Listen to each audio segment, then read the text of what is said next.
ഈ കാൽഷ്യം കുറഞ്ഞു കഴിഞ്ഞാൽ പല രീതിയിലുള്ള ലക്ഷണങ്ങൾ നമ്മുടെ ശരീരം കാണിച്ചു തരും. അത് നമ്മളെ ബോൺസിനായാലും സ്കിന്നിൻ്റെ പുറത്തായാലും അതുപോലെ തന്നെ മസിൽസിലായാലും പല രീതിയിലുള്ള ലക്ഷണങ്ങൾ നമ്മുടെ ശരീരം കാണിച്ചു തരും.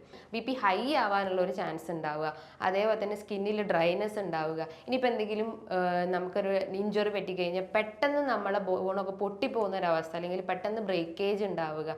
അതേപോലെ തന്നെ നട്ട്സിലൊക്കെ വരുന്നതാണ് ഈ ബദാം, ആൽമണ്ട്, ആപ്രിക്കോട്ട്. ഇതിൻ്റെ അകത്തൊക്കെ ഫൈറ്റിക് ആസിഡ് അടങ്ങിയിട്ടുണ്ട്. ഇത് നമുക്ക് ഡയറക്റ്റ് കഴിച്ചു കഴിഞ്ഞാൽ നമ്മുടെ ബോഡിയിൽ കാൽഷ്യം അബ്സോർപ്ഷൻ ഉണ്ട്. എന്ന് വെച്ചാൽ കാൽഷ്യം അബ്സോർപ്ഷൻ കറക്റ്റ് ആവില്ല. അപ്പോൾ ഡെഫിഷ്യൻസി എന്ന് പറയുമ്പോൾ കാൽഷ്യം മാത്രമല്ല, അയേണും മെഗ്നീഷ്യം എല്ലാ ഡെഫിഷ്യൻസി ഉണ്ടാവും. അപ്പോൾ ഈ പറഞ്ഞിട്ടുള്ള എല്ലാ ഡയറ്റും നമ്മൾ ഉൾപ്പെടുത്തി കഴിഞ്ഞ് കഴിഞ്ഞാൽ, ഈ ഒരു പ്രോപ്പർ ആയിട്ടുള്ള ഒരു ഡയറ്റ് അല്ലെങ്കിൽ ഈ ഒരു എക്സസൈസ് അല്ലെങ്കിൽ യോഗ അല്ലെങ്കിൽ മെഡിറ്റേഷൻസ് ഒക്കെ ഫോളോ ചെയ്ത് കഴിഞ്ഞാൽ നമുക്ക് ഈ ഒരു കാൽഷ്യം ഡെഫിഷ്യൻസി നമുക്ക് കൺട്രോൾ ചെയ്യാൻ പറ്റും. ഹായ്, ഞാൻ doctor Juhi Das, Q&B health കെയറിലെ ഹോമിയോപ്പത്തിക് ഫിസിഷ്യനാണ്. നമ്മുടെ ശരീരത്തിലെ ഏറ്റവും ആവശ്യമായിട്ടുള്ള ഒരു മിനറൽസ് ആണ് ഈ കാൽഷ്യം. ഈ കാൽഷ്യം കുറഞ്ഞു കഴിഞ്ഞാൽ പല രീതിയിലുള്ള ലക്ഷണങ്ങൾ നമ്മുടെ ശരീരം കാണിച്ചു തരും. അത് നമ്മളെ ബോൺസിനായാലും സ്കിന്നിൻ്റെ പുറത്തായാലും അതുപോലെ തന്നെ മസിൽസിലായാലും പല രീതിയിലുള്ള ലക്ഷണങ്ങൾ നമ്മുടെ ശരീരം കാണിച്ചു തരും. അപ്പോൾ അത് കുറയാൻ പല കാരണങ്ങളും ഉണ്ടാവും. അല്ലെങ്കിൽ അത് നമ്മൾ കുറഞ്ഞു കഴിഞ്ഞാൽ എന്തെങ്കിലും സപ്ലിമെൻറ്റ്സ് എടുക്കണോ, അല്ലെങ്കിൽ എന്തെങ്കിലും ഡയറ്റ് ഫോളോ ചെയ്യണോ, ഇങ്ങനെ സംശയങ്ങളായിട്ട് കുറേ ആളുകൾ നമ്മളെ കോൺടാക്ട് ചെയ്യാറുണ്ട്. അങ്ങനെയുള്ള സംശയങ്ങൾക്കുള്ളൊരു ഉത്തരമാണ് ഈ വീഡിയോയിലൂടെ ഞാൻ പറയുന്നത്. നമ്മുടെ ശരീരത്തിലെ ഏറ്റവും പ്രധാനപ്പെട്ട ഒരു മിനറലാണ് ഈ കാൽഷ്യം.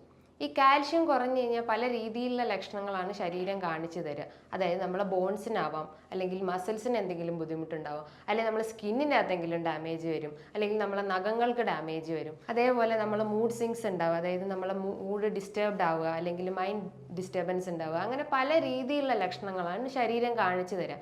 അതിനു മുന്നേ ഈ കാൽഷ്യം നമ്മളെ ശരീരത്തിൽ എന്തൊക്കെ ഫങ്ഷൻസാണ് ചെയ്യുന്നത്, അല്ലെങ്കിൽ അതിൻ്റെ ധർമ്മങ്ങൾ എന്തൊക്കെയാണെന്ന് നോക്കാം. കാൽഷ്യം എന്ന് പറഞ്ഞു കഴിഞ്ഞാൽ ഒരു 95% നമ്മളെ ബോൺ അല്ലെങ്കിൽ എല്ലുകൾക്കും അല്ലെങ്കിൽ നമ്മളെ ടീത്ത് അല്ലെങ്കിൽ നഖങ്ങൾക്കൊക്കെ ആ ഒരു ഫങ്ഷനിങ് അല്ലെങ്കിൽ അതിൻ്റെ ഒരു ഗ്രോത്തിന് സഹായിക്കുന്നതാണ് ഈ കാൽഷ്യം ചെയ്യുന്നത്. റിമൈനിങ് ഒരു 5% നമ്മുടെ മസിൽസ് എന്ന് പറയുമ്പോൾ ഹാർട്ട് മസിൽസ്, ഹൃദയ മസിൽസിനൊക്കെ, അതേപോലെ തന്നെ സ്കിന്നിൻ്റെ ഫങ്ഷനിങ്ങിന് വേണ്ടിയിട്ട്, അതേപോലെ തന്നെ കിഡ്നീൻ്റെ ഫിൽട്രേഷന് വേണ്ടിയിട്ടും അതിൻ്റെ വേസ്റ്റ് പ്രൊഡക്ട്സ് റിമൂവ് ചെയ്യാനൊക്കെ വേണ്ടിയിട്ടും സഹായിക്കുന്നതാണ് ഈ കാൽഷ്യം. അപ്പോൾ ഒരു 95% നമ്മളെ ബോൺസിനും റിമൈനിങ് ഒരു 5% മാത്രമേ ഉള്ളൂ ബാക്കിയുള്ള ആക്ടിവിറ്റീസിൽ കാൽഷ്യം ഇൻവോൾവ് ചെയ്യുന്നുള്ളൂ. നോർമലി നമ്മളെ ബോഡിയിൽ കാൽഷ്യത്തിൻ്റെ ഒരു റേഞ്ച് നോക്കിക്കഴിഞ്ഞാൽ ഒരു 8.5 മുതൽ 10.5 ആണ് ഒരു നോർമൽ നമ്മൾ റിപ്പോർട്ട് നോക്കുമ്പോൾ കാണപ്പെടുന്നത്. പക്ഷെ ഒരു ബോഡിയിൽ ഏറ്റവും ആവശ്യം, അതായത് മിനിമം ആയിട്ട് വേണ്ടത് ഒരു 100 മില്ലിഗ്രാം കാൽഷ്യമാണ് നമുക്ക് ഡെയിലി വേണ്ടത്. ഒരു 100 മില്ലിഗ്രാമിനെക്കാട്ടും കുറവായി കഴിഞ്ഞാൽ നമ്മളെ ബോഡിയിൽ പല രീതിയിലുള്ള ലക്ഷണങ്ങൾ കാണിക്കും. അപ്പം ഈ ഒരു മിനിമം വേണ്ടത് 1000 മില്ലിഗ്രാം ആണ്. അതിപ്പോൾ ചിൽഡ്രൻസിലായാലും കുട്ടികളിലായാലും അല്ലെങ്കിൽ മുതിർന്നവരിലായാലും അല്ലെങ്കിൽ സ്ത്രീകളിലായാലും ആ ഒരു വാല്യൂ ചിലപ്പം കൂടി കുറഞ്ഞെന്ന് വരാം. പക്ഷേ ഏറ്റവും കുറവ് നമുക്ക് വേണ്ടത് ഒരു 1000 മില്ലിഗ്രാം ആണ്. കുട്ടികളിലാണെങ്കിൽ, അതായത് കുറച്ച് ഒരു 8 to 10 വയസ്സുള്ള കുട്ടികളിലാണെങ്കിൽ അതൊരു 1300 മില്ലിഗ്രാം എങ്കിലും എന്തായാലും നിർബന്ധമായിട്ടും നമ്മുടെ ബോഡിയിൽ ആവശ്യമാണ്. അതായത് ഡെയിലി ഒരു 1300 എങ്കിലും ഡെയിലി വേണം.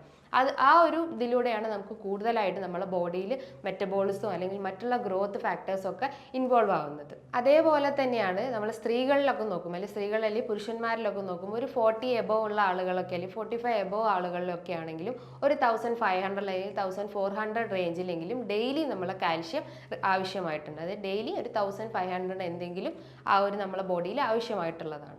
ഈ കാൽഷ്യം കുറഞ്ഞു കഴിഞ്ഞാൽ ഏറ്റവും ആദ്യം ബാധിക്കുന്നത് ഞാൻ പറഞ്ഞിട്ടുള്ള ആ ഒരു 5% മാത്രം എഫക്റ്റ് ചെയ്യുന്നത്. 5% കാൽഷ്യം വേണ്ടിയിട്ടുള്ള സ്ഥലത്താണ് ആദ്യം തന്നെ ഇത് എഫക്റ്റ് ചെയ്യുക. അതായത് നമ്മൾ സ്കിന്നിൻ്റെ അകത്താവാം, അല്ലെങ്കിൽ കിഡ്നി റിലേറ്റ് ചെയ്തിട്ടുള്ള പ്രോബ്ലംസ് ആവാം, അല്ലെങ്കിൽ ഹാർട്ട് റിലേറ്റ് ചെയ്തിട്ടുള്ള പ്രോബ്ലംസ് ആവാം. അപ്പോൾ ഒരു 5% ഇത്തരം ഏരിയാസിലാണ് ആദ്യം കാണിക്കുന്നത്.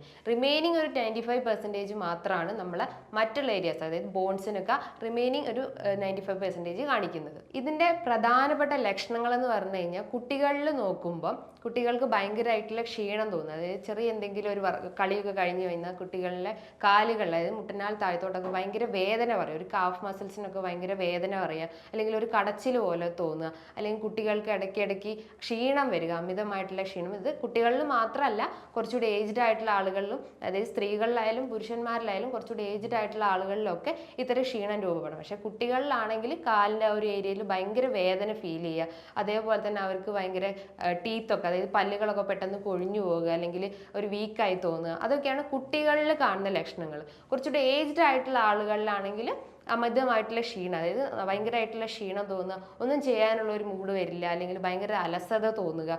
അതേപോലെ തന്നെ ബോണ് നോക്കുമ്പോൾ അല്ലെങ്കിൽ എല്ലുകളൊക്കെ നോക്കുമ്പോൾ ഭയങ്കര വേദന തോന്നുക, അല്ലെങ്കിൽ ഒരു സ്റ്റിഫായിട്ട് തോന്നുക. ഇനിയിപ്പോൾ മുടികളൊക്കെ നോക്കുമ്പോൾ ഭയങ്കര ഗ്രേ കളർ, അതായത് അകാല നരയൊക്കെ ഈ ഒരു ഏജ്ഡ് ആയിട്ടുള്ള കുട്ടികളിലായാലും കുറച്ചുകൂടി ഏജ്ഡ് ആയിട്ടുള്ള ആളുകളിലൊക്കെ, അതായത് ഒരു 25 അല്ലെങ്കിൽ 30 ഏജ് എബവ് ഉള്ള ആളുകൾക്കൊക്കെ പെട്ടെന്ന് മുടി നരയ്ക്കാനുള്ള ഒരു ചാൻസ് ഉണ്ട്. അതേപോലെ തന്നെ അമിതമായിട്ടുള്ള ക്ഷീണം തോന്നുക, മസിൽസിനൊക്കെ ഭയങ്കര വേദന തോന്നുക, കുറച്ച് നടക്കുമ്പോൾ നമുക്കൊരു കടച്ചിൽ പോലെ തോന്നുന്നത്. അതേപോലെ സ്കിന്നിൻ്റെ അകത്ത് ഇങ്ങനത്തെ ഡിസ്കളറേഷൻ ഉണ്ടാവുക, സ്കിന്നിൽ ഒരു ഭയങ്കര ഡ്രൈനെസ് ആയിട്ട് തോന്നുക. അതേപോലെ മലബന്ധം പോലത്തെ ബുദ്ധിമുട്ടുകൾ ഉണ്ടാവുക. ഇത്തരം ലക്ഷണങ്ങളൊക്കെയാണ് നമുക്ക് കുറച്ചുകൂടി ഏജ്ഡ് ആയിട്ടുള്ള, അല്ലെങ്കിൽ കുട്ടികളിൽ അല്ലെങ്കിൽ കുറച്ചുകൂടി ഏജ്ഡ് ആയിട്ടുള്ള ആളുകളിൽ കാണപ്പെടുന്നത്. അതേപോലെ തന്നെയാണ് ഏജ്ഡ് ആയിട്ടുള്ളവരിലായാലും കുറച്ചുകൂടി കുട്ടികളിലായാലും തന്നെ പെട്ടെന്ന് മറവി വരിക. കാരണം കാൽഷ്യം എന്ന് പറഞ്ഞു കഴിഞ്ഞാൽ നമ്മളെ ബോഡിയിൽ ബ്രെയിനിൻ്റെ ആക്ടിവിറ്റീസ്, ബ്രെയിനിൻ്റെ ന്യൂറൽ ആക്ടിവിറ്റീസിനൊക്കെ സഹായിക്കുന്നത് ഈ കാൽഷ്യമാണ്. അപ്പോൾ അതിലെന്തെങ്കിലും ഒരു ഡിസ്റ്റർബൻസ് വരുമ്പം നമുക്ക് പെട്ടെന്ന് മറവി ഉണ്ടാവുക, ഒന്നിലും കോൺസെൻട്രേറ്റ് ചെയ്യാൻ പറ്റാത്തൊരവസ്ഥ വരിക, ഭയങ്കരമായിട്ടുള്ള ക്ഷീണം തോന്നുക, ഒന്നും ചെയ്യാനുള്ള ഒരു മൂഡ് ഉണ്ടാവാത്ത ഒരവസ്ഥ, അല്ലെങ്കിൽ ഭയങ്കര ലേസിനെസ് ഉണ്ടാവുക, എപ്പോഴെപ്പോഴും കിടക്കാൻ തന്നെ തോന്നുക. അതുപോലെ ബി പിയിൽ വേരിയേഷൻസ് ഉണ്ടാവുക. ബി പിയിൽ വേരിയേഷൻ ഉണ്ടാവുക എന്ന് പറഞ്ഞു കഴിഞ്ഞാൽ ബി പി ഹൈ ആവാനുള്ള ഒരു ചാൻസ് ഉണ്ടാവുക. അതേപോലെ തന്നെ സ്കിന്നിൽ ഡ്രൈനെസ് ഉണ്ടാവുക. ഇനിയിപ്പോൾ എന്തെങ്കിലും നമുക്കൊരു ഇഞ്ചുറി പറ്റിക്കഴിഞ്ഞാൽ പെട്ടെന്ന് നമ്മളെ ബോണൊക്കെ പൊട്ടിപ്പോകുന്ന ഒരവസ്ഥ, അല്ലെങ്കിൽ പെട്ടെന്ന് ബ്രേക്കേജ് ഉണ്ടാവുക, അല്ലെങ്കിൽ മൂഡ് സ്വിങ്സ് ഉണ്ടാവുക. ഇതൊക്കെയാണ് ഇതിൻ്റെ ഈ കാൽഷ്യം കുറഞ്ഞു കഴിഞ്ഞാൽ നമ്മളെ ശരീരത്തിൽ കാണിക്കുന്ന ലക്ഷണങ്ങൾ. അതേപോലെയാണ് നമുക്ക് ഇടയ്ക്കിടയ്ക്ക് ക്ഷീണം തോന്നുന്നത്. ക്ഷീണത്തോടൊപ്പം തന്നെ നമുക്ക് നമ്മളെ സ്ലീപ്പ് അല്ലെങ്കിൽ ഉറക്കം ഭയങ്കര ഡിസ്റ്റർബ്ഡ് ആവും. രാത്രിയൊന്നും നമുക്ക് ഉറക്കം ഇല്ലാത്തൊരവസ്ഥ വരിക. അതേപോലെ മുടി കൊഴിയുക എന്ന് പറഞ്ഞാൽ റൂട്ടിന് അതിൻ്റെ ആ റൂട്ടിൽ തന്നെ ആ ഒരു ഹെയർ ഫോൾ ഉണ്ടാവുക, അതുപോലെ ഡ്രൈ ആവുക, അതായത് മുടിയൊക്കെ പൊട്ടിപ്പോകുന്ന ഒരവസ്ഥ വരിക, മറവി ഉണ്ടാവുക, ക്ഷീണം തോന്നുക. ഇങ്ങനെ പല രീതിയിലുള്ള ലക്ഷണങ്ങളാണ് ഓരോ ആളുകളിലും കാണിക്കുന്നത്. അത് കാൽഷ്യം കുറഞ്ഞു കഴിഞ്ഞാൽ പല രീതിയിലുള്ള ലക്ഷണങ്ങളാവാം. അതിൽ പ്രധാനപ്പെട്ടുള്ളതാണ് ഈ ക്ഷീണമായിട്ടുള്ളതും, അല്ലെങ്കിൽ ബോൺസിനൊക്കെ ഭയങ്കര വീക്ക്നെസ് തോന്നുന്നു. ഇത്തരം ലക്ഷണങ്ങൾ ഉണ്ടെങ്കിൽ നമ്മളെ ബോഡിയിൽ കാൽഷ്യം കുറഞ്ഞിട്ടുണ്ടെന്ന് മനസ്സിലാക്കാം. ഇനിയിപ്പോൾ കാൽഷ്യം കുറയാൻ പല കാരണങ്ങളുണ്ട്.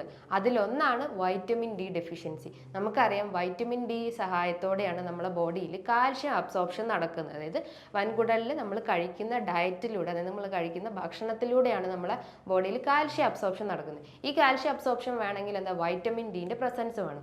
വൈറ്റമിൻ ഡി എന്ന് പറഞ്ഞാൽ ഒരു സൺഷൈൻ വൈറ്റമിൻ ആണ്. ഈ വൈറ്റമിൻ ഡിൻ്റെ സഹായത്തോടെയാണ് കാൽഷ്യം അബ്സോർപ്ഷൻ നടക്കുന്നത്. വൈറ്റമിൻ ഡി എന്ന് പറയുമ്പോൾ ഈ സൺഷൈൻ വൈറ്റമിൻ നമ്മളെ അതായത് ഒരു 9 മണി മുതൽ അല്ലെങ്കിൽ ഒരു 10 മണി മുതൽ ഒരു 3 മണി വരെ ആ ഒരു ടൈമിലാണ് നമുക്ക് വൈറ്റമിൻ ഡിൻ്റെ ആ ഒരു സൺലൈറ്റിലൂടെ നമുക്ക് വൈറ്റമിൻ ഡി പ്രോപ്പറായിട്ട് കിട്ടുക. അപ്പോൾ അതിൻ്റെ ഒരു ഡെഫിഷ്യൻസി ഉണ്ടെങ്കിൽ നമ്മുടെ ബോഡിയിൽ എന്തായാലും കാൽഷ്യം ഡെഫിഷ്യൻസി ഉണ്ടാവാനുള്ള ഒരു ചാൻസ് ഉണ്ട്.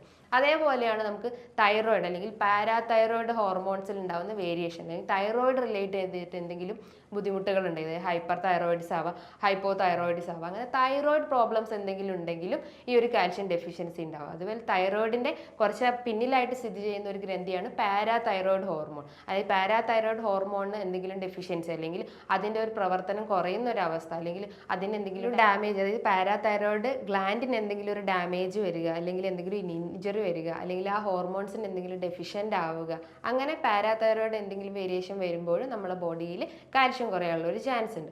അതേപോലെ തന്നെയാണ് കൊക്കക്കോള, പെപ്സി ഒക്കെ അടങ്ങിയിട്ടുള്ള കാർബണേറ്റഡ് ഡ്രിങ്ക്സ് ഒക്കെ എടുക്കുമ്പോൾ നമ്മുടെ ബോഡിയിൽ കാൽഷ്യത്തിൻ്റെ അബ്സോർപ്ഷൻ കുറയ്ക്കും. അതായത് നമ്മൾ ഇൻറ്റസ്റ്റൈൻസിലൊക്കെ ഉള്ള കാൽഷ്യം അബ്സോർപ്ഷൻ കുറയ്ക്കുന്നത് ഈ കാർബണേറ്റഡ് ഡ്രിങ്ക്സ് ആണ്. അപ്പം അത് നമ്മൾ അമിതമായിട്ട് എടുത്തു കഴിഞ്ഞാലും കാൽഷ്യത്തിൻ്റെ ആ ഒരു ഡെഫിഷ്യൻസി നമ്മുടെ ബോഡിയിൽ കാണിക്കും. അതേപോലെ തന്നെയാണ് നമുക്ക് എന്തെങ്കിലും സീലിയാക് ഡിസീസ്, അതായത് ഇൻറ്റസ്റ്റൈൻ ഗട്ട് റിലേറ്റ് ചെയ്തിട്ടുള്ള എന്തെങ്കിലും അസുഖം ഉണ്ടെങ്കിൽ, ഗട്ട് എന്ന് പറഞ്ഞു കഴിഞ്ഞാൽ നമുക്ക് പല രീതിയിലുള്ള അസുഖങ്ങൾ പറയാം. അതായത് ഇൻറ്റസ്റ്റൈൻ റിലേറ്റ് ചെയ്തിട്ടുള്ള സീലിയാക് ഡിസീസ്, അല്ലെങ്കിൽ IBS ഇൻഫ്ലമേറ്ററി ബവൽ ഡിസീസ് പോലത്തെ അസുഖങ്ങൾ, അതായത് നമ്മൾ എന്തെങ്കിലും ഒരു ഫംഗ്ഷനിലോട്ട് ഇറങ്ങുമ്പോൾ നമുക്ക് ടോയ്ലറ്റിൽ പോകാനുള്ള ഒരു ശങ്ക വരിക, അതൊക്കെയാണ് ഈ IBS അല്ലെങ്കിൽ സീലിയാക് ഡിസീസ് അല്ലെങ്കിൽ ഈ ഒരു ഇൻഫ്ലമേറ്ററി ഡിസീസ് ഉണ്ടാവുന്നത്. അപ്പോൾ ഇത്തരം ഡിസീസ് ഉണ്ടെങ്കിലും നമ്മളെ ബോഡിയിൽ കാൽഷ്യത്തിൻ്റെ അബ്സോർപ്ഷൻ പ്രോപ്പർ ആവില്ല. അതായത് നമ്മൾ കഴിക്കുന്ന ഡയറ്റിലൂടെ പ്രോപ്പറായിട്ട് കാൽഷ്യം അബ്സോർബ് ചെയ്യില്ല. അപ്പോൾ ഇത്തരം ഡിസീസിലൂടെ തന്നെ നമ്മുടെ ബോഡിയിൽ കാൽഷ്യത്തിൻ്റെ അളവ് കുറയാനുള്ള ഒരു ചാൻസ് ഉണ്ട്. അതേപോലെ തന്നെയാണ് നമ്മൾ കൂടുതലായിട്ട് സാൾട്ട്, അതായത് സോഡിയം കണ്ടന്റ് അടങ്ങിയിട്ടുള്ള ഭക്ഷണങ്ങളൊക്കെ എടുക്കുമ്പോഴും കാൽഷ്യം കുറയാനുള്ള ഒരു ചാൻസ് ഉണ്ട്. ഇനി അമിതമായിട്ട് പുക വലിക്കുന്ന ആളുകൾ അല്ലെങ്കിൽ മദ്യപിക്കുന്ന ആളുകളിലായാലും ആ ഒരു നിക്കോട്ടിൻ്റെ പ്രസൻസ് ബ്ലഡിൽ വരുമ്പോൾ ആ ഒരു അബ്സോർപ്ഷൻ കറക്റ്റ് ആവാത്തൊരവസ്ഥ വരുന്നത്, അതായത് കാൽഷ്യം അബ്സോർപ്ഷൻ നമ്മളെ ഗട്ടിൽ നിന്ന് പ്രോപ്പറായിട്ട് നടക്കില്ല. അങ്ങനെയും കാൽഷ്യം ഡെഫിഷ്യൻ്റ് ആവാനുള്ള ഒരു ചാൻസ് ഉണ്ട്. അതേപോലെയാണ് കിഡ്നി റിലേറ്റ് ചെയ്തിട്ടുള്ള എന്തെങ്കിലും കിഡ്നി ഫെയിലിയറോ അല്ലെങ്കിൽ മറ്റെന്തെങ്കിലും കിഡ്നി സ്റ്റോണോ അങ്ങനെ എന്തെങ്കിലും കിഡ്നി റിലേറ്റ് ചെയ്തിട്ടുള്ള അസുഖങ്ങൾ ഉണ്ടെങ്കിൽ നമ്മുടെ ബോഡിയിൽ കാൽഷ്യം കുറയാനുള്ള ഒരു ചാൻസ് ഉണ്ട്. അതേപോലെ കാൽഷ്യം മെറ്റബോളിസത്തിന് ഏറ്റവും ആവശ്യമായിട്ടുള്ള ഒന്നാണ് മെഗ്നീഷ്യം. നമ്മുടെ ബോഡിയിൽ മെഗ്നീഷ്യം കുറഞ്ഞു കഴിഞ്ഞാലും ഈ ഒരു കാൽഷ്യം ഡെഫിഷ്യൻസി ബോഡിയിൽ കാണിക്കുന്നതാണ്. അതേപോലെ തന്നെയാണ് നമ്മൾ എന്തെങ്കിലും ബ്ലഡ് ട്രാൻസ്ഫ്യൂഷൻ നടന്നു കഴിഞ്ഞാൽ, നമുക്ക് എന്തെങ്കിലും ഇഞ്ചുറി പറ്റിക്കഴിഞ്ഞാൽ നമ്മുടെ ബോഡിയിൽ ഓവറായിട്ട് ബ്ലീഡിങ് വന്നു കഴിഞ്ഞാൽ നമ്മൾ ട്രാൻസ്ഫ്യൂഷൻ നടത്തും. ബ്ലഡ് ട്രാൻസ്ഫ്യൂഷൻ നടത്തുമ്പോഴും ഈ ഒരു കാൽഷ്യം ഡെഫിഷ്യൻസി ഉണ്ടാവും. അങ്ങനെ അതേപോലെ തന്നെ വരുന്നതാണ് നമുക്ക് എന്തെങ്കിലും അസിഡിറ്റി റിലേറ്റ് ചെയ്തിട്ടുള്ള കംപ്ലയിൻറ്റ്സ്. ഞാൻ നേരത്തെ പറഞ്ഞു നമ്മളെ ഗട്ടിലാണ് കാൽഷ്യം അബ്സോർപ്ഷൻ പ്രോപ്പറായിട്ട് നടക്കുന്നത്. അപ്പോൾ അസിഡിറ്റി റിലേറ്റ് ചെയ്തിട്ടുള്ള അസുഖങ്ങൾ ഉണ്ടെങ്കിൽ, അതായത് പെപ്റ്റിക് അൾസറോ ഗ്യാസ്ട്രിക് അൾസറോ അല്ലെങ്കിൽ ഡിയോഡനൽ അൾസറോ പോലത്തെ എന്തെങ്കിലും അസിഡിറ്റി റിലേറ്റ് ചെയ്തിട്ടുള്ള കംപ്ലയിൻറ്റ്സ് ഉണ്ടെങ്കിലും ഈ കാൽഷ്യം അബ്സോർപ്ഷൻ കറക്റ്റ് ആവില്ല. അതേപോലെ തന്നെയാണ് ലാക്ടോസ് ഇൻടോളറൻസ്. കുട്ടികളിലൊക്കെ പാലൊക്കെ അലർജി ഉണ്ടാവും. പാല് അലർജി ഉള്ള കുട്ടികൾ അത് വൊമിറ്റ് ചെയ്യാനുള്ള ഒരു ടെൻഡൻസി ഉണ്ടാവും. അങ്ങനെയും നമ്മുടെ ബോഡിയിൽ കാൽഷ്യം കുറയാനുള്ള ഒരു ചാൻസ് ഉണ്ട്. ഇത്തരം കാരണങ്ങളിലൂടെയാണ് നമ്മുടെ ബോഡിയിൽ കാൽഷ്യം കുറയുന്നത്. അത് പ്രധാനമായിട്ട് ഞാൻ പറഞ്ഞിട്ടുള്ളതാണ് വൈറ്റമിൻ ഡി അബ്സോർപ്ഷൻ, അതുപോലെ കിഡ്നി റിലേറ്റ് ചെയ്തിട്ട് എന്തെങ്കിലും ബുദ്ധിമുട്ടുണ്ടെങ്കിൽ, അതേപോലെ നമ്മൾ ഇൻറ്റസ്റ്റൈൻ റിലേറ്റ് ചെയ്തിട്ടുള്ള എന്തെങ്കിലും സീലിയാക് ഡിസീസ്, IBS അല്ലെങ്കിൽ അസിഡിറ്റി, പെപ്റ്റിക് അൾസർ പോലത്തെ അസുഖങ്ങൾ, അതേപോലെ നമ്മൾ ഓവർ മെഡിക്കേഷൻസ് എടുക്കുകയാണെങ്കിൽ, അതേപോലെ തന്നെ നമ്മൾ ചായ കാപ്പിയൊക്കെ എടുക്കുമ്പോൾ അല്ലെങ്കിൽ കാർബണേറ്റഡ് ഡ്രിങ്ക്സ് ഒക്കെ കഴിക്കുമ്പോൾ ഈ ഒരു അയൺ അല്ലെങ്കിൽ കാൽഷ്യം അബ്സോർപ്ഷൻ നമ്മുടെ ബോഡിയിൽ ഡിക്രീസ് ചെയ്യും. അതേപോലെ തന്നെയാണ് മെഗ്നീഷ്യം ഡെഫിഷ്യൻസി അല്ലെങ്കിൽ ആൽക്കഹോൾ, സ്മോക്കിംഗ്, ഇതൊക്കെയാണ് ഇതിൻ്റെ പ്രധാനപ്പെട്ട കോസുകൾ. അപ്പം ഈ ഒരു റൂട്ട് കോസ് നമ്മൾ ക്ലിയർ ചെയ്ത് കഴിഞ്ഞാലുള്ളൂ നമുക്കുള്ള ബോഡിയിൽ പ്രോപ്പറായിട്ട് കാൽഷ്യം അബ്സോർപ്ഷൻ നടക്കുള്ളൂ. ഈ റൂട്ട് കോസ് ക്ലിയർ ചെയ്യാതെ ചുമ്മാ നമ്മൾ മെഡിസിൻ എടുത്തു കഴിഞ്ഞാൽ യാതൊരു കാര്യമില്ല. അപ്പം പ്രോപ്പറായിട്ടുള്ള ഒരു ട്രീറ്റ്മെൻറ്റ് എടുക്കണമെങ്കിൽ എന്താണോ നമ്മളെ കംപ്ലയിൻറ്റ് അല്ലെങ്കിൽ നമുക്ക് എന്തെങ്കിലും ബുദ്ധിമുട്ട് ഇൻറ്റേർണലി ഉണ്ടെങ്കിൽ അതാദ്യം ക്ലിയർ ചെയ്യണം. എന്നുവെച്ചാൽ നമുക്ക് എന്തെങ്കിലും ഇൻറ്റസ്റ്റൈനൽ ഡിസീസ് ഉണ്ടെങ്കിൽ അല്ലെങ്കിൽ ഈ IBS പോലത്തെ ഡിസീസ് ഉണ്ടെങ്കിൽ ആ ഒരു റൂട്ട് കോസ് ക്ലിയർ ചെയ്ത് കഴിഞ്ഞാലേ ഉള്ളൂ നമുക്ക് ബാക്കിയുള്ള എല്ലാ മെക്കാനിസവും കറക്റ്റ് ആവുള്ളൂ. ഇപ്പോൾ തൈറോയിഡ് റിലേറ്റ് ചെയ്തിട്ടുള്ള പ്രോബ്ലംസ് ഉണ്ടെങ്കിൽ ആദ്യം തൈറോയിഡിന് ആദ്യം മെഡിക്കേഷൻസ് എടുക്കും. അപ്പോൾ ചുമ്മാ കാൽഷ്യം സപ്ലിമെൻറ്റ്സ് എടുത്തിട്ട് കാര്യമില്ല. കാൽഷ്യം സപ്ലിമെൻറ്റ്സ് എടുക്കുകയാണെങ്കിൽ തന്നെ അതൊരു ഡോക്ടർ നിർദ്ദേശപ്രകാരം മാത്രമേ നമ്മൾ എടുക്കാൻ പാടുള്ളൂ. ഇപ്പോൾ വൈറ്റമിൻ ഡി അതേപോലെ തന്നെ ഒരു ഡോക്ടർ നിർദ്ദേശപ്രകാരം മാത്രമേ നമ്മൾ എടുക്കാൻ പാടുള്ളൂ. അത് കോളികാൽസിഫറോൾ ഉള്ള ആ ഒരു വൈറ്റമിൻ D3 ടാബ്ലറ്റ്സ് ആണ് നമ്മൾ മന്ത്ലിയോ അല്ലെങ്കിൽ വീക്കിലിയോ ഒക്കെ എടുക്കേണ്ടത്. അതും ഒരു ഡോക്ടറെ നിർദ്ദേശപ്രകാരം മാത്രമേ നമ്മൾ ഇത്തരം സപ്ലിമെന്റ്സ് എടുക്കാൻ പാടുള്ളൂ. അല്ലാണ്ട് സ്വന്തമായിട്ട് ഇതുപോലെ സ്വന്തം ഇഷ്ടത്തോടെ മെഡിസിൻസ് എടുക്കുന്നത് നമ്മുടെ ബോഡിയിൽ പല കംപ്ലയിൻസും ഉണ്ടാകും. അത് കിഡ്നി ഫെയിലിയർ അല്ലെങ്കിൽ മറ്റുള്ള അസുഖങ്ങളൊക്കെ ലീഡ് ചെയ്യാനുള്ള ഒരു ചാൻസ് ഉണ്ട്. അപ്പം സ്വന്തം മെഡിസിൻസ് എടുക്കുന്നതിന് ഒരു ഡോക്ടറെ കൺസൾട്ട് ചെയ്തിട്ട് അതിൻ്റെ ഡയറ്റും അല്ലെങ്കിൽ അതിൻ്റെ ട്രീറ്റ്മെൻറ്റ് നോക്കിയിട്ട് നമ്മൾ മെഡിസിൻസ് എടുക്കേണ്ടതാണ്. ഈ ഒരു കാൽഷ്യം കുറഞ്ഞു കഴിഞ്ഞാൽ ഈ സിംറ്റംസ് ഒക്കെ കാണിക്കും നേരത്തെ പറഞ്ഞു. അപ്പോൾ കാൽഷ്യം കുറഞ്ഞു കഴിഞ്ഞാൽ നമ്മളൊരു ബ്ലഡ് ടെസ്റ്റ് ചെയ്യുന്നത് സെറം കാൽഷ്യം ടെസ്റ്റ് ചെയ്ത് കഴിഞ്ഞാൽ നമ്മളെ ബോഡിയിൽ എത്രത്തോളം കാൽഷ്യത്തിൻ്റെ എമൗണ്ട് ഉണ്ട് അല്ലെങ്കിൽ ആ ഒരു നോർമൽ റേഞ്ചിലാണോ എന്നൊക്കെ നമുക്ക് അറിയാൻ പറ്റും. അതുപോലെ ബോൺ മിനറൽ ഡെൻസിറ്റി എന്ന് പറഞ്ഞിട്ടുള്ള ഒരു ടെസ്റ്റ് നിന്ന് അവൈലബിൾ ആണ്. അത് ചെക്ക് ചെയ്താലും നമ്മളെ ബോഡിയിൽ എത്രത്തോളം കാൽഷ്യത്തിൻ്റെ വാല്യൂ ഉണ്ട്, അത് ഇൻക്രീസ് ആയിട്ടുണ്ടോ അല്ലെങ്കിൽ ഡിക്രീസ് ആയിട്ടുണ്ടോ അല്ലെങ്കിൽ ഹൈപ്പർ കാൽസീമിയ ആയിട്ടുണ്ടോ ഹൈപ്പോ കാൽസീമിയ ആയിട്ടുണ്ടോ എന്ന് മനസ്സിലാക്കാം. നോർമലി ഒരു കാൽഷ്യം നമ്മുടെ ബോഡിയിൽ വേണ്ടത് ഒരു 8.5 മുതൽ 10.5 ആണ് അതിൻ്റെ ഒരു നോർമൽ റേഞ്ച്. ഈ ഒരു വാല്യൂയിൽ നിന്ന് വേരി ചെയ്യുമ്പോഴാണ് നമ്മുടെ ബോഡിയിൽ പല രീതിയിലുള്ള സിംറ്റംസ് ഉണ്ടാക്കുക. പക്ഷേ ഡെയിലി നമ്മളെ ഇൻടേക്ക്, അതായത് ഫുഡിൽ ഉണ്ടാവേണ്ട ഒരു ഡെയിലി കാൽഷ്യം റിക്വയർമെൻറ്റ് എന്ന് പറഞ്ഞു കഴിഞ്ഞാൽ 1000 മില്ലിഗ്രാം ആണ്. ആ ഒരു നോർമൽ ആ ഒരു ഇൻടേക്ക് നമ്മുടെ ബോഡിയിൽ ഉണ്ടായി കഴിഞ്ഞു കഴിഞ്ഞാലുള്ളൂ നമുക്കുള്ള ഈ ലക്ഷണങ്ങളൊക്കെ നമുക്ക് കുറയ്ക്കാൻ പറ്റുന്നത്. ഇനിയിപ്പോൾ കുട്ടികളിലായാലും കുറച്ചുകൂടി മുതിർന്ന ആളുകളിലായാലും ഏറ്റവും മിനിമം വേണ്ടത് ഒരു 1000 മില്ലിഗ്രാം ആണ്. കുട്ടികളിലാണെങ്കിൽ കുറച്ചുകൂടി നമ്മൾ ഇൻടേക്ക് കൂട്ടണം, അതായത് 1000നേക്കാളും കുറച്ചുകൂടി ഒരു 1300 ഒക്കെ നമ്മൾ ഡെയിലി എടുക്കണം. ഇനിയിപ്പോൾ കുറച്ചുകൂടി ഏജ്ഡ് ആയിട്ടുള്ള ആളുകളാണെങ്കിൽ, ഒരു സ്ത്രീകളിലൊക്കെ ആണെങ്കിൽ മെൻസസിൻ്റെ ടൈമിലൊക്കെ ഈസ്ട്രജൻ്റെ അളവ് കുറയാനുള്ള ചാൻസ് ഉണ്ട്. അപ്പോൾ അവരൊക്കെ ആണെങ്കിലും ഒരു 1200 മില്ലിഗ്രാം കാൽഷ്യം ഡെയിലി നമ്മൾ എടുക്കേണ്ടതാണ്. വെച്ചാൽ നമ്മുടെ ഡയറ്റിലൂടെ ആയാലും അതുപോലെ സപ്ലിമെന്റ്സ് ആയിട്ട് ഒരു ഡോക്ടർ നിർദ്ദേശപ്രകാരം എടുക്കേണ്ടതാണ്. ഈ കാൽഷ്യം കുറഞ്ഞു കഴിഞ്ഞാൽ നമ്മൾ എന്തൊക്കെ ഡയറ്റ് അല്ലെങ്കിൽ നമ്മളെ ഭക്ഷണ രീതികൾ എന്തൊക്കെയാണെന്ന് നമുക്ക് നോക്കാം. ഡയറ്റ് എന്ന് പറയുമ്പം കാൽഷ്യം അടങ്ങിയിട്ടുള്ള ഭക്ഷണങ്ങളാണ് പാലും ഉൽപ്പന്നങ്ങളും. എന്ന് വെച്ചാൽ ഡെയിലി ഒരു ഗ്ലാസ് പാല് കുടിക്കുന്നതുകൊണ്ട് നമ്മുടെ ബോഡിയിൽ അത്രയും ഒരു 1000 മില്ലിഗ്രാം ആ ഒരു കാൽഷ്യം നമുക്ക് മെയിൻറ്റെയിൻ ചെയ്യാൻ പറ്റും. അപ്പോൾ പാല് ചിലർക്ക് അലർജി ഉണ്ടാവും, ചില കുട്ടികൾക്കൊക്കെ ലാക്ടോസ് ഇൻടോളറൻസ് എന്ന് പറഞ്ഞിട്ടുള്ള ഞാൻ നേരത്തെ പറഞ്ഞിട്ടുള്ള അസുഖങ്ങളൊക്കെ ഉണ്ടാവും. എന്ന് വെച്ചാൽ അതായത് അമ്മയുടെ പാലൊക്കെ കുടിച്ച് കഴിഞ്ഞാൽ പെട്ടെന്ന് അവർ വൊമിറ്റ് ചെയ്യാനുള്ള ഒരു ചാൻസ് ഉണ്ട്, അല്ലെങ്കിൽ ഡയറി അല്ലെങ്കിൽ വയറിളക്കം പോലത്തെ ബുദ്ധിമുട്ടുകളൊക്കെ വരാം. അപ്പോൾ പാൽ അലർജി ഉള്ള ആളുകളാണെങ്കിൽ, കുട്ടികൾ മാത്രമല്ല കുറച്ചിട്ട് ഏജ്ഡ് ആയിട്ടുള്ള ആളുകൾക്കും പാലൊക്കെ അലർജി ആവും. അങ്ങനെയുള്ള ആളുകളാണെങ്കിൽ തൈരും മോരും ഒക്കെ എടുക്കുന്നത് നല്ലതാണ്. ഇത് ഒരു ആൻറ്റി ഓക്സിഡൻറ്റ് പ്രോപ്പർട്ടി ഉണ്ട്, ഒരു പ്രോബയോട്ടിക്സും ആണ്. അപ്പം തൈരും മോരും ഒക്കെ നമ്മൾ ഭക്ഷണം കഴിച്ചതിന് ശേഷം ഒരു കപ്പോ അല്ലെങ്കിൽ ഒരു ഗ്ലാസ് ഒക്കെ കുടിക്കുന്നത് നല്ലതാണ്. ഇതിൻ്റെ അകത്ത് ഒരുപാട് കാൽഷ്യം അടങ്ങിയിട്ടുണ്ട്. അപ്പോൾ അത് നമ്മുടെ ബോഡിയിൽ കാൽഷ്യം ഒരു ഡെഫിഷ്യൻ്റ് ആയിട്ടുള്ളത് അവർ പ്രോപ്പറായിട്ട് അത് അബ്സോർബ് ചെയ്യാനുള്ള സഹായിക്കും. അതേപോലെ തന്നെയാണ് നമുക്ക് ധാന്യങ്ങൾ എടുക്കാം. ധാന്യങ്ങൾ എന്ന് പറയുമ്പോൾ എള്ളുണ്ടയൊക്കെ നമുക്ക് ഡെയിലി 1-2 എണ്ണം കഴിക്കുന്നതുകൊണ്ടും കുഴപ്പമൊന്നുമില്ല. ഇതിൻ്റെ അകത്ത് ഒരുപാട് അയൺ കണ്ടന്റ് ഉണ്ട്, അതോടൊപ്പം തന്നെ കാൽഷ്യം അടങ്ങിയിട്ടുണ്ട്. ഇനിയിപ്പോൾ ധാന്യങ്ങളൊക്കെ എടുക്കുകയാണെങ്കിൽ തന്നെ നമ്മൾ നട്ട്സ് അല്ലെങ്കിൽ ഓട്സ്, രാഗി, ഇതൊക്കെയാണ് ധാന്യങ്ങൾ വരുന്നത്. അപ്പോൾ ഇതൊക്കെ നമുക്ക് എന്തെങ്കിലും കുറുക്കായിട്ടോ അല്ലെങ്കിൽ മറ്റു രീതിയിലുള്ള എന്തെങ്കിലും ഭക്ഷണമായിട്ടൊക്കെ ഓട്സൊക്കെ നമുക്ക് കുക്ക് ചെയ്തിട്ട് നന്നായി ബോയിൽ ചെയ്തിട്ടൊക്കെ നമുക്ക് കഴിക്കാവുന്നതാണ്. ഓട്സ് എന്ന് പറയുമ്പോൾ ഇൻസ്റ്റന്റ് ഓട്സ് യൂസ് ചെയ്ത് സ്റ്റീൽ കട്ട് ഓട്സ് യൂസ് ചെയ്യുക. അതായത് കൊളസ്ട്രോൾ BP ഉള്ള ആളുകളൊക്കെ ആണെങ്കിൽ സ്റ്റീൽ കട്ട് ഓട്സ് ആണ് മെയിനായിട്ട് യൂസ് ചെയ്യേണ്ടത്. അത് നന്നായിട്ട് കുക്ക് ചെയ്തിട്ട് കഴിക്കുക, പാല് ആഡ് ചെയ്തിട്ട് നമുക്ക് അത് കഴിക്കേണ്ടതാണ്. അതേപോലെ തന്നെ നട്ട്സിലൊക്കെ വരുന്നതാണ് ഈ ബദാം, ആൽമണ്ട്, ആപ്രിക്കോട്ട്. ഇതിൻ്റെ അകത്തൊക്കെ ഫൈറ്റിക് ആസിഡ് അടങ്ങിയിട്ടുണ്ട്. ഇത് നമുക്ക് ഡയറക്റ്റ് കഴിച്ചു കഴിഞ്ഞാൽ നമ്മുടെ ബോഡിയിൽ കാൽഷ്യം അബ്സോർപ്ഷൻ ഉണ്ട്, എന്ന് വെച്ചാൽ കാൽഷ്യം അബ്സോർപ്ഷൻ കറക്റ്റ് ആവില്ല. അപ്പോൾ നമ്മളത് വെള്ളത്തിലൊക്കെ കുതിർത്തിട്ട് കഴിച്ചു കഴിഞ്ഞാൽ ആ ഒരു അബ്സോർപ്ഷൻ കറക്റ്റ് ആവുകയും ഒരു ഡെഫിഷ്യൻസി നമുക്ക് ക്ലിയർ ആക്കാൻ പറ്റും.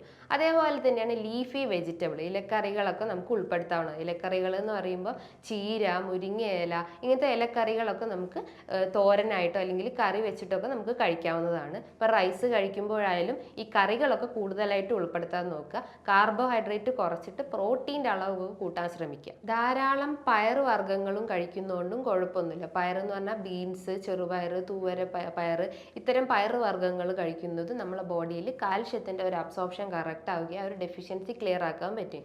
അതേപോലെ തന്നെയാണ് നമുക്ക് നന്നായി വർക്കൗട്ട് ചെയ്യുമ്പോൾ നമ്മുടെ ബോഡി അത്രയും മെറ്റബോളിസം കറക്റ്റ് ആവുകയും കാൽഷ്യത്തിൻ്റെ ഒരു അബ്സോർപ്ഷൻ കറക്റ്റ് ആവുകയും ഡെഫിഷ്യൻസി ഒക്കെ ക്ലിയർ ആക്കാൻ പറ്റുകയും ചെയ്യും. ഇനിയിപ്പോൾ എന്തെങ്കിലും ടാബ്ലറ്റ്സ് ഒക്കെ എടുക്കാൻ നിങ്ങൾ ഉണ്ടെങ്കിൽ അത് വൈറ്റമിൻ D3 ടാബ്ലറ്റ്സ് ഒക്കെ എടുക്കുക. അത് മന്ത്ലി ആയാലും വീക്ക്ലി ടാബ്ലറ്റ്സ് ആയിട്ടും എടുക്കുക. ഒരു ഡോക്ടറെ കൺസൾട്ട് ചെയ്തിട്ട് ആ ഒരു പ്രോപ്പർ ചാനലിലൂടെ മാത്രമേ നമ്മൾ ടാബ്ലറ്റ്സ് ഒക്കെ എടുക്കാൻ പാടുള്ളൂ. അതേപോലെ തന്നെ നമ്മൾ സാൾട്ട് അടങ്ങിയിട്ടുള്ള ഭക്ഷണങ്ങളൊക്കെ ഒഴിവാക്കിയിട്ട് നല്ലപോലെ വെള്ളം കുടിക്കാൻ ശ്രമിക്കുക. എന്നാലേ ഉള്ളൂ പ്രോപ്പർ മെറ്റബോളിസം നമ്മുടെ ബോഡിയിൽ കറക്റ്റ് ആവുള്ളൂ. മെറ്റബോളിസം എന്ന് പറയുമ്പോൾ കാൽഷ്യം മെറ്റബോളിസത്തിന് ഏറ്റവും വേണ്ടതുള്ളതാണ് വൈറ്റമിൻ ഡിയും അല്ലെങ്കിൽ പാരാതൈറോയിഡ്. ഇതാണ് നമ്മുടെ ബോഡിയിൽ കാൽഷ്യം മെറ്റബോളിസത്തിന് സഹായിക്കുന്നത്. അപ്പോൾ ഇത് പ്രോപ്പർ ആക്കി കഴിഞ്ഞ് കഴിഞ്ഞാൽ ബാക്കിയുള്ള എല്ലാ ഏരിയാസും നമുക്ക് ക്ലിയർ ആക്കാൻ പറ്റുള്ളൂ. അപ്പോൾ തൈറോയിഡ് പ്രോബ്ലംസ് ഉണ്ടെങ്കിൽ അത് ക്ലിയർ ആക്കുക, അല്ലെങ്കിൽ ഗട്ട് റിലേറ്റ് ചെയ്തിട്ടുള്ള പ്രോബ്ലംസ് ഉണ്ടെങ്കിൽ അത് ക്ലിയർ ആക്കുക. അതിനോടൊപ്പം തന്നെ നമുക്ക് വൈറ്റമിൻ D ടാബ്ലറ്റ്സ് ഒക്കെ എടുത്ത് കാൽഷ്യം ആ ഒരു ഡെഫിഷ്യൻസി നമുക്ക് ക്ലിയർ ആക്കാൻ പറ്റുന്നതാണ്. അതേപോലെ നമ്മൾ ഉൾപ്പെടുത്തേണ്ടതാണ് ഭക്ഷണത്തിൻ്റെ അകത്ത് ചെറിയ ചെറിയ മത്സ്യങ്ങൾ എന്ന് പറയുമ്പോൾ മത്തി, അയല, കണവ പോലത്തെ ചെറിയ മത്സ്യങ്ങൾ ഉൾപ്പെടുത്തേണ്ടതാണ്. ഇതിൻ്റെ അകത്ത് ഒരുപാട് കാൽഷ്യം അടങ്ങിയിട്ടുണ്ട്. പോരാത്തതിന് omega-3 ഫാറ്റി ആസിഡ്സ് ഉണ്ട്, ആൻറ്റി ഓക്സിഡൻറ്റ് പ്രോപ്പർട്ടി ഉണ്ട്. അത് നമ്മളെ ബോഡിയിലുള്ള എല്ലാ മെറ്റബോളിസം പ്രോപ്പർ ആക്കിയത് കൊളസ്ട്രോൾ, BP, പ്രമേഹം പോലത്തുള്ള ഫാറ്റി ലിവർ പോലത്തെ എല്ലാ അസുഖങ്ങളും നമുക്ക് കൺട്രോൾ ചെയ്യാൻ പറ്റും. അപ്പോൾ ഇത്തരം ചെറു മത്സ്യങ്ങളൊക്കെ നമ്മളെ ഭക്ഷണത്തിൽ കൂടുതലായിട്ട് ഉൾപ്പെടുത്തേണ്ടതാണ്. ഇനി നമുക്ക് എന്തെങ്കിലും ടെൻഷൻ അല്ലെങ്കിൽ ഓവറായിട്ടുള്ള സ്ട്രെസ് ഉണ്ടെങ്കിൽ അത് ഒഴിവാക്കിയിട്ട് നല്ല രീതിയിലുള്ള ഒരു ലൈഫ് മുന്നോട്ട് പോകുക. എന്ന് വെച്ചാൽ നമ്മൾ എന്തെങ്കിലും മെഡിക്കേഷൻസ് ആയിട്ടോ അല്ലെങ്കിൽ യോഗ ചെയ്തിട്ടൊക്കെ നമ്മൾ ആ ഒരു ടെൻഷൻ റെഡ്യൂസ് ചെയ്യാൻ നോക്കുക. അതേപോലെ തന്നെയാണ് നമ്മൾ ഫ്രൂട്ട്സ് അല്ലെങ്കിൽ വെജിറ്റബിൾസ് ഒക്കെ കഴിക്കുമ്പോൾ ധാരാളം കാൽഷ്യം അടങ്ങിയിട്ടുള്ള ഭക്ഷണങ്ങൾ ഉൾപ്പെടുത്തുക. ഭക്ഷണം എന്ന് പറയുമ്പോൾ ഓറഞ്ച്, ബെറീസ് എന്ന് പറയുമ്പോൾ ബ്ലൂബെറീസ്, സ്ട്രോബെറീസ്, ഇത്തരം ബെറീസ് ഒക്കെ ഭക്ഷണത്തിൽ ഉൾപ്പെടുത്തുക. അതേപോലെ തന്നെയാണ് പപ്പായ, വാട്ടർമെലൺ, പൈനാപ്പിൾ, ഇതിൻ്റെ അകത്തൊക്കെ ഒരുപാട് കാൽഷ്യം അടങ്ങിയിട്ടുണ്ട്. അപ്പോൾ അതുപോലെ ലീഫി വെജിറ്റബിൾസ്, അതായത് വെജിറ്റബിൾസ് നോക്കുമ്പോൾ ലീഫി വെജിറ്റബിൾസ് ഉണ്ട്. വെജിറ്റബിൾസ് എന്ന് പറയുമ്പോൾ നമ്മുടെ ചീര, മുരിങ്ങയില അല്ലെങ്കിൽ മറ്റുള്ള ഇലക്കറികളൊക്കെ, അതായത് തഴുതാമ പോലത്തെ ഇലകളൊക്കെ നമ്മൾ തോരനായിട്ടോ അല്ലെങ്കിൽ കറിയായിട്ടോ ഒക്കെ നമുക്ക് ഉൾപ്പെടുത്താവുന്നതാണ്. ഇതിൻ്റെ അകത്ത് ഒരുപാട് കാൽഷ്യം അടങ്ങിയിട്ടുള്ളത് കൊണ്ട് തന്നെ ഈ ബോൺസിൻ്റെ ആ ഒരു വേദന അല്ലെങ്കിലുള്ള മറ്റുള്ള എല്ലാ കാൽഷ്യം റിലേറ്റ് ചെയ്തിട്ടുള്ള പ്രശ്നങ്ങളൊക്കെ നമ്മൾ ഈ ഒരു ഡയറ്റിലൂടെ തന്നെ നമുക്ക് മാറ്റിയെടുക്കാവുന്നതാണ്. ഈ ഒരു കാൽഷ്യം ഡെഫിഷ്യൻസി ഡെഫിഷ്യൻസി നമ്മൾ തുടക്കത്തിലേ കണ്ടു കഴിഞ്ഞ് കഴിഞ്ഞാൽ ആ ഒരു സ്റ്റാർട്ടിങ് സ്റ്റേജ് കുഞ്ഞാകുമ്പോൾ തൊട്ടേ തന്നെ നമ്മൾ ഇത്തരം പറഞ്ഞിട്ടുള്ള ഡയറ്റൊക്കെ നമ്മൾ ഉൾപ്പെടുത്തി കഴിഞ്ഞ് കഴിഞ്ഞാൽ നമുക്ക് ഈ ഒരു ഡെഫിഷ്യൻസി നമുക്ക് കൺട്രോൾ ചെയ്യാൻ പറ്റും. അപ്പോൾ ഡെഫിഷ്യൻസി എന്ന് പറയുമ്പോൾ കാൽഷ്യം മാത്രമല്ല അയേണും മെഗ്നീഷ്യം എല്ലാ ഡെഫിഷ്യൻസി ഉണ്ടാവും. അപ്പോൾ ഈ പറഞ്ഞിട്ടുള്ള എല്ലാ ഡയറ്റും നമ്മൾ ഉൾപ്പെടുത്തി കഴിഞ്ഞ് കഴിഞ്ഞാൽ ഈ ഒരു പ്രോപ്പർ ആയിട്ടുള്ള ഒരു ഡയറ്റ് അല്ലെങ്കിൽ ഈ ഒരു എക്സസൈസ് അല്ലെങ്കിൽ യോഗ അല്ലെങ്കിൽ മെഡിറ്റേഷൻസ് ഒക്കെ ഫോളോ ചെയ്ത് കഴിഞ്ഞാൽ നമുക്ക് ഈ ഒരു കാൽഷ്യം ഡെഫിഷ്യൻസി നമുക്ക് കൺട്രോൾ ചെയ്യാൻ പറ്റും. അത് കുഞ്ഞിലേ തൊട്ട് നമ്മൾ ഡയറ്റും അല്ലെങ്കിൽ എന്തെങ്കിലും മെഡിക്കേഷൻസ് ഒക്കെ സ്റ്റാർട്ട് ചെയ്ത് കഴിഞ്ഞാൽ എല്ലാ അസുഖങ്ങളും, അത് കാൽഷ്യം മാത്രമല്ല മറ്റുള്ള എല്ലാ അസുഖങ്ങളും നമുക്ക് കൺട്രോൾ ചെയ്യാൻ പറ്റും. ഇതുമായി ബന്ധപ്പെട്ട എന്തെങ്കിലും സംശയങ്ങൾ ഉണ്ടെങ്കിൽ താഴെ കാണുന്ന നമ്പറിൽ കോൺടാക്ട് ചെയ്യാവുന്നതാണ്. ഇനിയും മറ്റൊരു വീഡിയോയുമായി വീണ്ടും കാണാം. താങ്ക്